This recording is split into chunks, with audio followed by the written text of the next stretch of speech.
Buen día a todas y todos. Mi nombre es Emilio Blanco, soy profesor investigador del Colegio de México y el tema que les voy a presentar hoy en esta cápsula es el tema en el que me especializo, que es el tema de las desigualdades educativas. Entonces, ¿a qué llamamos desigualdades educativas básicamente?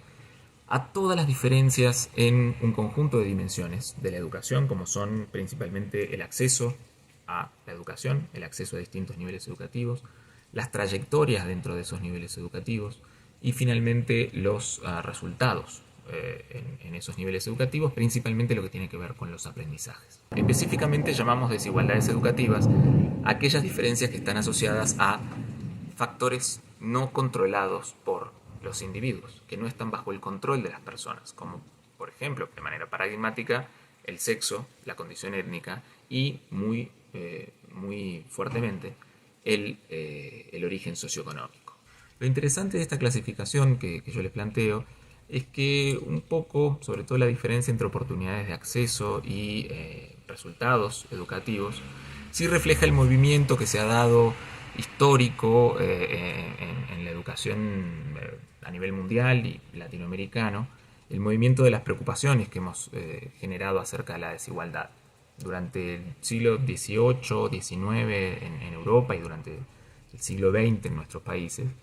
eh, la, la principal preocupación estuvo en dar oportunidades de acceso. ¿Sí? Era un ideal liberal, meritocrático, que proponía que si todo el mundo tenía la oportunidad de acceder a la escuela, con eso estaba el problema resuelto, porque luego ya ahí se desarrollarían naturalmente las diferencias aceptables vinculadas a los talentos y las virtudes de cada una de las personas. Cuando los sistemas educativos efectivamente fueron logrando la promesa de darle un lugar a todo el mundo en educación básica, primaria o secundaria, se empezó a ver que eso no era suficiente. Había enormes diferencias en las trayectorias y particularmente en los resultados educativos, que obligaron a desplazar el énfasis de la conversación hacia los aprendizajes. Las desigualdades de aprendizaje particularmente son muy difíciles de revertir.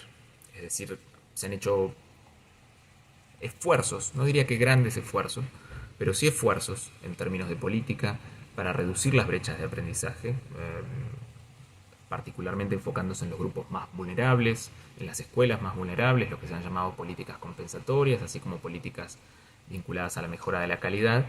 Y como pueden ver en la gráfica, están los países que se desplazan a la derecha, que son los que han reducido sus brechas de desigualdad de aprendizaje en cierta medida, y hay otros países que no han logrado esas reducciones. La desigualdad, sobre todo cuando consideramos la desigualdad en el acceso a los niveles educativos, primaria, secundaria, media superior y superior, se ha reducido en los niveles básicos, en primaria y secundaria, básicamente por la universalización de esos niveles.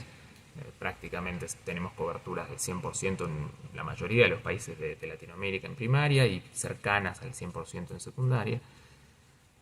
Y sin embargo, en media superior y superior, aunque ha crecido la tasa de participación de jóvenes en general y han crecido las tasas de participación de ricos y de pobres, o de clases medias y de pobres, las brechas relativas de acceso no se han reducido. Y esto es interesante porque son justamente esos niveles los que ahora permiten un mínimo de oportunidades futuras a las personas, no son ya la primaria y la secundaria. Y en cambio ahí, en esos niveles, a pesar de que crece la participación de todos, las desigualdades, las brechas relativas de acceso se mantienen. Y esto, como pueden ver en la diapositiva, tiene bastantes, se puede explicar de bastantes maneras, pero aquí hay una de las cosas que yo quiero señalar, es lo que llamo la paradoja de la desigualdad, que es cuando uno en educación logra reducirla en un nivel, por ejemplo en secundaria, y logra que todos los alumnos egresen de secundaria. Esa desigualdad que uno redujo en secundaria se traslada al nivel siguiente. ¿Por qué? Porque toda esa heterogeneidad socioeconómica y de aprendizajes adquiridos de los chicos que egresan de secundaria ahora empieza a actuar como desigualdad en el acceso a media superior.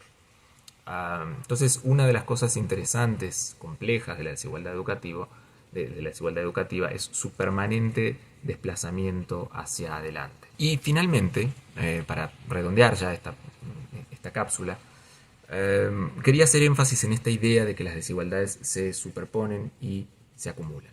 Es decir, los niños llegan a la escuela, incluso a preescolar, en condiciones distintas de aprendizaje. Sus poquitos años en la tierra, sus 1000 días en la tierra cuando tienen 3 años y entran a preescolar, o 4, ya han creado diferencias importantes en habilidades cognitivas. Eso está bastante estudiado. Y luego, durante el preescolar, la primaria y la secundaria, esas desigualdades, si no crecen, por lo menos tienden a mantenerse.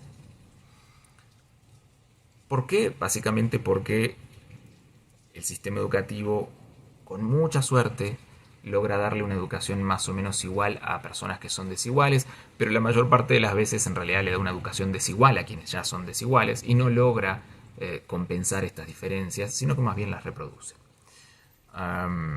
Esto se traduce en aprendizajes distintos y también en expectativas distintas de esos niños a la hora de tomar decisiones para continuar estudiando ya cuando la educación deja de ser obligatoria, media superior y superior.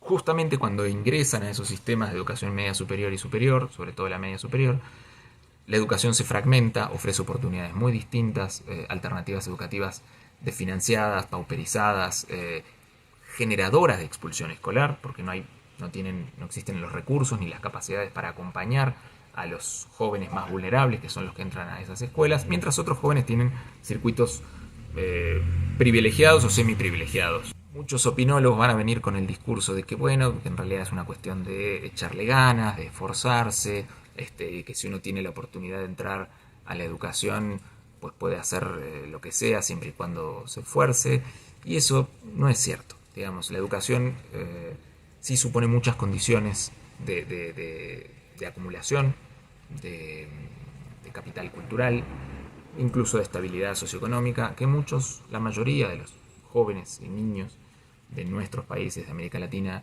no tienen y no las pueden elegir.